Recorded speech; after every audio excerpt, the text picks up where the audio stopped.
Shalom, selamat berjumpa lagi dengan saya. Dan saat ini kita akan belajar tentang topik yang saya kasih judul Jangan Tolak Panggilan Allah. Ya, saat ini Roh Kudus memberitahu kepada kita semua, bro. Lalu Musa ini berkata, memberitahu apa, Pak? Ya, saya jawab, memberitahu bahwa bila seseorang atau kita dipanggil Allah untuk menjadi hambanya, tapi tidak mau, maka Allah akan memakai orang lain yang mau. Nah itu. Lalu Musa berkata, maksudnya menjadi hamba Allah itu jadi pendeta ya, Pak? Nah, saya jawab, bukan, bro. Lah, Musa berkata, loh, lah selama ini saya taunya yang disebut hamba Allah itu ya pendeta, Pak. Saya jawab, nah itu salah. Ya, mana ayatnya yang berkata seperti itu? Tidak ada, ya. Lalu Musa berkata, lah itu Pak Musa, ayo, Abraham, Daud dan sebagainya, apakah itu bukan hamba Allah, Pak? Saya jawab, Musa bukan pendeta, bro, ya. Abraham juga bukan pendeta loh, apalagi Daud, ya. Ya bukan pendeta tapi raja kan. Nah Musa berkata, oh, wah, lah terus maksudnya hamba Allah itu apa ya, Pak, kalau bukan pendeta, Pak? Ya, saya jawab, ya, yang disebut hamba Allah itu adalah pelayan Allah. Juga Tuhan Yesus, bro. Bro harus tahu dulu bahwa kita punya satu Allah saja, ya, dan satu Tuhan saja. Nah, ini ayatnya, ya. Saya bacakan di 1 Korintus 8 ayat 6, ya. Namun bagi kita hanya ada satu Allah saja, yaitu Bapa, yang daripadanya berasal segala sesuatu dan yang untuk Dia kita hidup. Dan satu Tuhan saja, yaitu Yesus Kristus, yang olehnya segala sesuatu telah dijadikan dan yang karena Dia kita hidup. Artinya kita harus menjadi hamba Allah dan hamba Tuhan Yesus, gitu, bro. Nah, lalu Musa berkata, oh gitu, jadi Allah dan Tuhan itu beda toh, Pak? Saya jawab, ya beda lah, bro. Nah, nanti bro dengar ulasan saya tentang Allah dan Tuhan di postingan yang lain, ya, yang mengupas tentang itu. Karena saat ini kita kan sedang bicara tentang jangan tolak panggilan Allah, bro. Contohnya Paulus dan yang lainnya tuh disebut hamba Allah dan hamba Tuhan Yesus, bro. Nah, ini ayatnya, ya. Paulus disebut hamba Allah dan Rasul Yesus Kristus, ada di Titus 1 ayat 1, ya. Demikian firman Allah, Titus 1 ayat 1. Dari Paulus hamba Allah dan Rasul Yesus Kristus untuk memelihara iman orang-orang pilihan Allah dan pengetahuan akan kebenaran seperti yang nampak dalam ibadah kita. Nah, Paulus juga adalah hamba Tuhan Yesus Kristus, ya. Ini ayat yang lain di Roma 1 ayat 1. Demikian firman Allah. Dari Paulus, hamba Kristus Yesus, tuh, ya, yang dipanggil menjadi rasul dan dikuduskan untuk memberitakan Injil Allah, ya kan? Jadi itu Paulus menjadi hamba Allah dan hamba Tuhan Yesus Kristus. Dan Paulus dipanggil sebagai atau menjadi apa? Rasul. Ya, dia juga punya talenta membuat tenda. Kalau bro baca di kisahnya, ya, di dalam kisah para rasul dan seterusnya, itu dia diberi keahlian juga oleh Tuhan menjadi tukang tenda itu, ya. Nah, akhirnya dia dalam pelayanannya dia topang sendiri biayanya dengan kerja membuat tenda dijual, kira-kira seperti itu. Nah, Paulus ini dulunya ia seorang yang melawan Tuhan Yesus, yakni menangkap, menganiaya, bahkan membunuh orang yang percaya kepada Tuhan Yesus, bro, ya. Lalu Musa berkata, oh iya, saya ingat Stefanus saja dirajam batu sampai mati kan pas ada Paulus, ya, Pak, waktu itu, ya, Pak. Lalu saya jawab, betul, bro. Waktu itu namanya masih Saulus, ya, bukan Paulus. Ketika ia hendak menganiaya jemaat Tuhan ya di kota Damsyik, dikatakan di Kisah Para Rasul diceritakan, maka di tengah jalan ya Tuhan Yesus langsung berbicara dari langit, dari surga ya, kepada Saulus, "Hai Saulus, kenapa engkau menganiaya aku?" ya, seperti itu kira-kira. Nah, akhirnya Saulus, inti cerita, bertobat ya setelah Tuhan Yesus mencegah lewat suara dari surga. Saulus kan langsung buta itu matanya ya, dan akhirnya singkat cerita dilayani oleh Ananias, dan akhirnya Saulus ini bisa melihat lagi dan akhirnya bertobat menjadi hamba Allah dan hamba Tuhan Yesus Kristus. Begitu bro ya. Lalu Musa berkata, "Oh iya. Jadi Paulus adalah hamba Allah dan juga hamba Tuhan Yesus ya Pak ya?" Saya jawab, "Ya, itu yang berkata bukan saya loh, itu firman Allah sendiri ya yang berkata, yang nulis kan. Saya kan cuma nyampaikan saja." Ya, artinya kalau yang berkata firman Allah ya semua orang harus percaya kan, termasuk saya sendiri harus percaya. Kalau yang ngomong manusia siapapun juga tidak ada dasar firmannya ya jangan percaya. Namanya manusia kan bisa salah bro. Tapi kalau yang berkata adalah Allah sendiri dan itu jelas ditulis di situ, ya kita kalau nggak percaya mau percaya kepada siapa ya kan? Allah itu memakai hamba-hambanya untuk nulis firmannya, jadilah Alkitab. Nah, makanya firman itu adalah Allah. Nah, seperti itu. Nah, kemudian contoh lain adalah Yakobus. Yakobus juga disebut hamba Allah dan hamba Tuhan Yesus. Nih ayatnya ya, bahwa Yakobus adalah hamba Allah dan hamba Tuhan Yesus, ada di Yakobus 1 ayat 1 ya. Demikian firman Allah, "Salam dari Yakobus, hamba Allah dan Tuhan Yesus Kristus, kepada kedua belas suku di perantauan." Jelas toh? Lalu Musa berkata, "Oh iya ya, wah baru tahu sekarang saya Pak. Selama ini ya saya pikir yang disebut hamba Allah itu ya pendeta, lalu disebut juga hamba Tuhan kan gitu Pak. Ternyata menjadi hamba Allah dan hamba Tuhan ya Pak. Jadi begitu ya Pak yang benar ya." Saya jawab, "Ya maksudnya bro harus tahu bahwa setiap orang yang hidupnya taat kepada firman Allah, maka ia disebut hamba Allah, apapun profesinya ya, mau pegawai, mau dokter, mau tentara, polisi dan sebagainya. Intinya ia harus taat kepada firman Allah. Nah itu hamba Allah. Tapi meskipun profesinya sebagai pendeta, tapi kalau dia tidak taat kepada firman Allah, itu bukan hamba Allah gitu loh. Jelas dari sini ya. Katanya kata kuncinya adalah taat kepada firman Allah. Gitu. Lalu Musa berkata, "Oh gitu. Termasuk jadi pendeta kalau tidak taat ya bukan hamba Allah, tapi kalau taat itu baru disebut hamba Allah gitu ya Pak." Iya sudah saya katakan tadi kan. Nah jadi Maria itu contoh lain, itu bukan pendeta ya kan. Maria kan bukan pendeta, tapi karena Maria mau taat pada firman Allah, maka Maria menyebut dirinya sebagai hamba Tuhan atau hamba Allah tuh. Nih ayatnya saya bacakan di Lukas 1 ayat 38. Demikian firman Allah.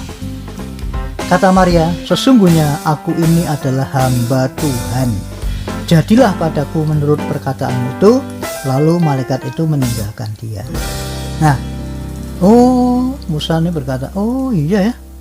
Padahal Maria itu hanya ibu rumah tangga ya Pak, tapi menyebut dirinya kok sebagai hamba Tuhan ya Pak ya." Saya jawab, "Ya itu bro, karena Maria tuh mau taat kepada firman Allah, meskipun resikonya adalah nyawa loh bro." Kenapa? Karena waktu itu kan bila seorang gadis ya tiba-tiba hamil atau tidak tidak tahu kalau bahasa Jawanya tidak tahu abang hijaunya, tiba-tiba tahu-tahu hamil, itu disebut berzina. Nah kalau zaman itu hukumnya orang seperti itu dirajam batu sampai mati bro pada waktu itu bro. Lalu Musa berkata, "Oh iya ya, ya saya paham Pak.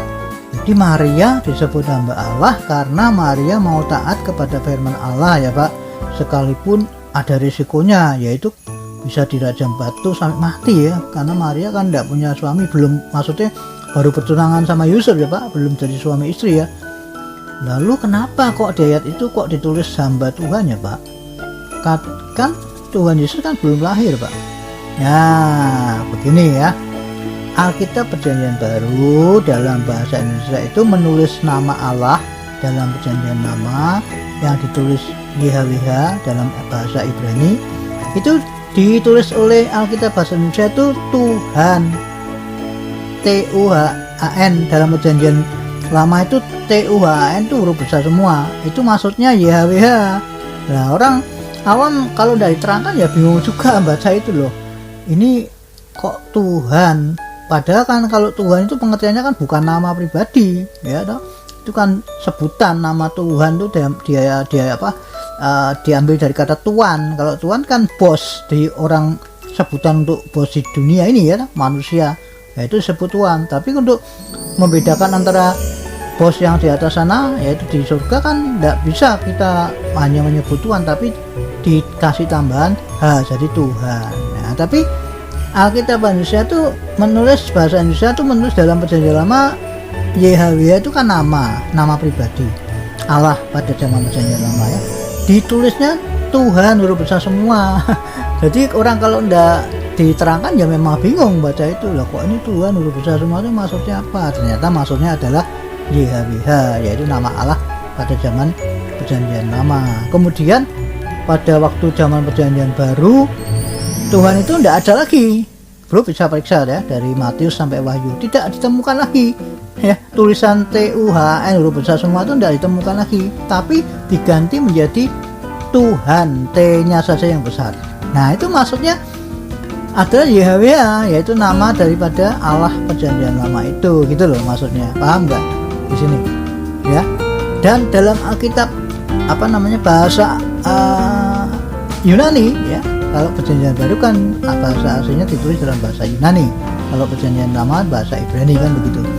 Dalam bahasa aslinya juga ditulis Kurios ya, tidak YHWH tapi Kurios, makanya diterjemahkan ke dalam bahasa Indonesia menjadi Tuhan ya, kayaknya yang saja yang besar, yang lain huruf kecil. Nah jelas sini ya. Nah Maria yang dimaksud ayat tadi itu hamba Tuhan itu sebetulnya hamba YHWH sebetulnya, tapi karena bahasa Indonesia menulis Tuhannya hanya T saja yang besar, jadi kalau tidak diterangkan kan bisa bingung. Sekarang sudah saya jelaskan ini bro kan tidak bingung lagi kan. Jadi maksudnya Tuhan di situ adalah Tuhan huruf besar semua seperti dalam Perjanjian Lama, yaitu YHWH. Nah gitu loh ya. Nah dalam Alkitab Perjanjian Baru maupun Perjanjian Lama itu beda soalnya menulisnya YHWH begitu. Dalam terjemahan lain, itu nanti juga saya sudah ulas itu ya di topik yang lain. Kalau kita saat ini karena kita tidak membahas itu, jadi saya tidak akan detail, kita hanya kutip saja kutip sedikit aja supaya bro tidak bingung ya, karena membaca Alkitab Perjanjian Lama kok ada Tuhan ya tapi maksudnya bukan Tuhan yang saya terangkan tadi ya, yaitu Tuhan segala Tuhan, bukan, tapi ternyata itu adalah nama daripada Allah Perjanjian Lama gitu loh ya. Lalu Musa berkata, oh walah, baru tahu sekarang saya Pak. Nah itulah makanya dalam membaca Alkitab itu harus dipimpin oleh Roh Kudus bro ya kan. Kalau enggak ya wah bisa salah paham. Lalu Musa berkata, oh iya Pak, memang munculnya ajaran sesat itu kan dimulai dari penafsiran yang salah ya Pak. Nah itu dia. Nah jadi hati-hati dengan penafsir sendiri itu, kalau tidak dipimpin Roh Kudus ya bisa sesat dan menyesatkan orang lain bro. Nah Yesus Kristus sendiri itu juga adalah hamba Allah bro. Lalu Musa berkata, loh oh iya toh, nah mana ayatnya Pak? Nah ini ya, coba saya bacakan di Kisah Para Rasul 3 ayat 13. Demikian firman Allah, Allah Abraham, Ishak dan Yakub ya, Allah nenek moyang kita telah memuliakan hambanya, yaitu Yesus yang kamu serahkan dan tolak di depan Pilatus, walaupun Pilatus berpendapat bahwa dia harus dilepaskan. Nah perhatikan situ ya, Allah Abraham ya, namanya siapa? YHWH ya kan, yang dalam Perjanjian Lama ditulis oleh bahasa Indonesia Tuhan huruf besar semua itu. telah memuliakan hambanya. Siapa hambanya di sini? Yesus. Nah, jadi artinya kan Yesus itu hamba Allah gitu loh. Jelas ya ayat ini ya. Saya buka di sini, bro. Tahu ya? Bro bisa berkata, oh iya paham. Wah. Di tahun baru ini saya malah mendapat hal yang baru loh Pak, di bidang pengetahuan tentang Alkitab loh Pak. Selama ini ya saya tahunya Yesus Kristus itu ya Allah, ya manusia Pak, gitu Pak. 100% Allah, 100% manusia. Ya, itu harus ada dasarnya Alkitab bro. Semua ajaran kalau udah ada dasarnya Alkitab ya jangan mau lah. Walaupun sepertinya benar menurut pikiran logika manusia, ya tapi kalau udah ada dasar firman Allahnya, bagaimana? Kalau salah, yang bertanggung jawab siapa? Nggak ada. Makanya ikut firman Allah. Itu yang saya sebut bertobat itu artinya kembali kepada jalan yang benar, mengikut apa kata firman. Itu namanya bertobat. Jangan pikir saya sudah jadi Kristen, sudah dibaptis, sudah pelayanan kok disuruh bertobat. Loh, ini keliru. Nggak tahu artinya kata bertobat. Berarti orang ini ya kalau bilang seperti itu. Jadi Kristen, sudah dibaptis, sudah pelayanan itu tidak menjamin dikatakan orang bertobat. Nah, jadi pengertian bertobat itu adalah kembali ke jalan yang benar. Jalan yang benar adalah Alkitab. Kan begitu. Artinya, ya kalau tidak cocok sama ajaran Alkitab, ya makanya harus bertobat gitu loh. Kembali ke jalan apa? Aturan Alkitab atau kata Alkitab, apapun itu, gerejanya, alirannya, terserah. Pokoknya kalau tidak sesuai dengan kata Alkitab, bertobat. Jangan berpikir loh, saya sudah jadi Kristen kok suruh bertobat. Itu gimana ya cara berpikirnya, orang itu cetek sekali ya. Nah, jadi maksud bertobat adalah kembali ke jalan yang benar, yaitu kembali kepada kata Alkitab. Ya, jelas ya. Nah, sekarang kita kembali ke topik yang di atas, yaitu jangan tolak panggilan Allah. Artinya, bila suatu hari kita dipanggil oleh Allah untuk menjadi apapun itu, maka kita harus siap. Gitu bro, jangan jual mahal. Jual murah aja nggak laku, jual mahal. Heran saya, ada orang yang dipanggil Allah untuk menjadi ini, waduh pikir-pikir dulu dan sebagainya. Gimana yang nyuruh Allah loh, bukan manusia. Kalau yang nyuruh manusia mungkin masih mikir-mikir, mungkin bisa ya. Ya, jadi gini bro, saya sekalian mau bersaksi ya. Jadi tahun ini Allah memanggil saya untuk menjadi artis bro. Bro mungkin tertawa, tapi saya siap langsung begitu. Wah, Musa berkata, wah, Bapak dipanggil menjadi artis apa Pak? Nah, saya jawab, artis pencipta lagu, komposer, penyanyi bro. Gitu. Nah, ke depan Allah mempersiapkan saya untuk menjadi produser juga bro. Nah itu, jadi saya langsung ya gitu, saya enggak pakai nanti sudah ini yang manggil Allah. Kalau yang manggil manusia ya mikir-mikir, ini yang manggil Allah ini ya, yaitu melalui suasana kudus ya. Saya tahun ini siap untuk menjadi artisnya Tuhan. Nah, saya bilang oke, siap Tuhan. Gitu ya. Jadi sekali lagi yang penting kita harus mau taat. Apapun juga itu Allah memanggil kita untuk menjadi apapun juga. Meskipun menurut logika udah nggak masuk akal ya, seperti Maria tadi kan sudah masuk akal lah. Masa Maria belum punya suami kok bisa mengandung, bagaimana? Tidak masuk akal sama sekali kan. Nah demikian juga saya juga mikir, saya dipanggil menjadi artis, komposer gitu, lalu penyanyi, waduh apalagi nanti produser. Secara pikiran manusia saya ini tidak mungkin tuh kan, ya kan. Wong di dunia ini kan sudah banyak penyanyi-penyanyi yang suaranya hebat, merdu ya, komponis-komponis yang hebat ya kan. Penyanyi di samping suaranya merdu ya, parasnya cantik ya toh, ganteng. Nah itu kalau secara pikiran manusia kan seperti itu bro. Tapi saya tidak mau pakai logika seperti Maria tadi, dia tidak mau pakai pikirannya sendiri ya. Walaupun tidak mungkin dan ada risikonya ya, Maria berkata, siap Tuhan, jadilah seperti yang engkau mau, karena saya hamba Tuhan ya. Saya juga sama ya, siap Tuhan, saya ini menjadi tentara di dalam artis untuk Tuhan ya, kan begitu ya. Walaupun logikanya seperti tadi yang saya sudah katakan tadi, tapi saya tolak itu ya. Jadi yang penting di sini jangan menolak panggilan Allah ya.